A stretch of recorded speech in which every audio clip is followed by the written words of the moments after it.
Y si os dijera que muchísimas de las ideas que hoy nos parecen básicas sobre justicia, como tener un juicio público o que la tortura es inaceptable, se las debemos a un solo hombre, a un pensador que escribió un libro hace más de 250 años. Pues sí, vamos a conocer la historia de Cesare Beccaria y la idea que cambió para siempre nuestra forma de entender la justicia.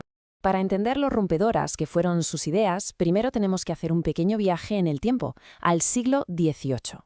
Vamos a ver cómo funcionaba la justicia en Europa por aquel entonces. Y bueno, ya os hago un spoiler, no era justa para nada. Pensemos en un mundo donde las reglas no estaban del todo claras. Los jueces básicamente podían interpretar las leyes como les daba la gana. Esto significaba que una sentencia podía depender más de la opinión de una persona que de lo que decía la ley en sí. Y lo peor, no tenían que rendirle cuentas a nadie. Olvídense de los juicios que vemos en las series. En aquella época se celebraban a puerta cerrada, en secreto. Si te acusaban de algo, muchas veces no tenías derecho a defenderte como es debido, ni a presentar pruebas. Eso de la presunción de inocencia, pues simplemente no se llevaba. Y ahora viene la parte más oscura. La tortura no es que fuera algo raro, es que era una herramienta legal para conseguir que la gente confesara. Se partía de la base de que el dolor era una forma de sacar la verdad, sin pararse a pensar si la persona era culpable de verdad o no. Y claro, los castigos eran brutales, pero es que además eran totalmente desiguales. Un mismo delito podía acabar con una pena completamente diferente según tu clase social o el sitio donde te juzgaran.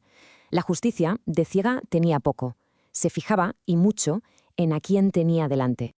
Pues bien, en medio de todo este sistema caótico y brutal, un joven pensador italiano, Cesare Beccaria, se atrevió a proponer algo radicalmente distinto.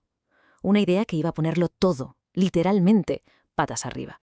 Beccaria venía de una familia noble. Estudió leyes, sí, pero sobre todo se empapó de las nuevas ideas de la Ilustración, que defendían la razón y los derechos de las personas. Y en 1764, con solo 26 años, publicó un libro que lo iba a cambiar todo. Eso sí, lo publicó sin poner su nombre, por miedo a las consecuencias. Y aquí está el corazón de su pensamiento, su gran idea. El sistema de justicia no debe buscar la venganza ni causar dolor. Su objetivo real, su utilidad para la sociedad, tiene que ser la prevención. Es decir, que no se cometan más delitos en el futuro. Así de simple y así de revolucionario.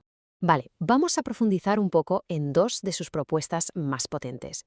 La necesidad de tener leyes claras para todo el mundo y su rechazo frontal y absoluto a la tortura. Beccaria nos trae un concepto clave, el principio de legalidad. ¿Y esto qué significa? Pues algo muy lógico. Nadie puede ser castigado por algo que no esté prohibido por una ley que esté escrita, que sea clara y que todo el mundo pueda conocer. El trabajo del juez es aplicar la ley, no inventársela sobre la marcha. Beccaria lanzó esta pregunta, una pregunta que iba directa al corazón del sistema judicial de su época. Hoy nos puede parecer una obviedad, pero en ese momento era algo totalmente rompedor. Y su respuesta fue un no, pero un no rotundo. Su argumento era aplastante. Una persona inocente, pero que no aguanta bien el dolor, podría confesar cualquier cosa con tal de que parase la tortura. Y mientras tanto, un criminal de verdad, pero más fuerte, podría resistir y ser declarado inocente. O sea, la tortura no busca la verdad, solo mide quién es más resistente al dolor.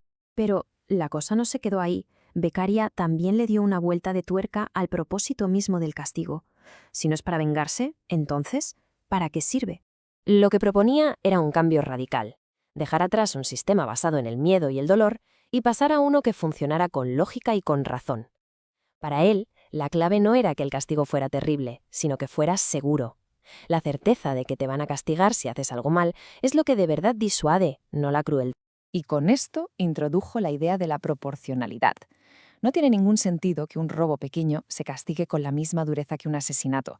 La pena, decía él, debe ser una respuesta lógica y medida al daño que se ha hecho a la sociedad. Ni más ni menos. Beccaria fue uno de los primeros grandes pensadores en argumentar a favor de eliminar por completo la pena de muerte. Su lógica era, si la función del Estado es proteger la vida, ¿cómo puede tener el derecho a quitarla? Decía que era un acto de barbarie, un espectáculo cruel, que además no era más eficaz que otras penas como la cadena perpetua para evitar futuros crímenes.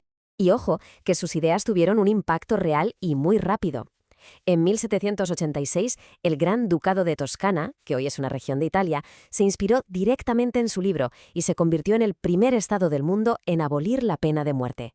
La idea de un pensador se había hecho ley. Bueno, todo esto pasó hace más de 2 siglos. ¿Por qué nos sigue importando hoy? Pues porque las ideas de Beccaria son, ni más ni menos, la base de casi todo nuestro sistema de justicia actual. Una de sus ideas más radicales para su época fue esta: defender que la ley tenía que ser la misma para todos. Daba igual si eras noble o plebeyo, rico o pobre. Tu estatus social no debería influir en la sentencia. Un pilar fundamental de cualquier democracia moderna. Vamos. El derecho a un juicio público, a tener un abogado que te defienda, la presunción de inocencia. Todos estos derechos que hoy nos parecen de cajón son una herencia directa del pensamiento de este hombre, de Beccaria. Y quizá este era el punto más importante para él. Una sociedad verdaderamente avanzada no es la que tiene los castigos más duros, sino la que no necesita usarlos. Creía que la mejor forma de luchar contra el crimen era a través de la educación y de la mejora de las condiciones de vida de la gente. Prevenir, no castigar. La historia de Beccaria nos demuestra cómo una sola idea, basada en la razón y en la humanidad, puede llegar a transformar el mundo. Y sus preguntas siguen estando de plena actualidad. Si miramos cómo funciona la justicia hoy en día, ¿cuál de sus principios creemos que es más urgente recordar y defender? Ahí queda la reflexión.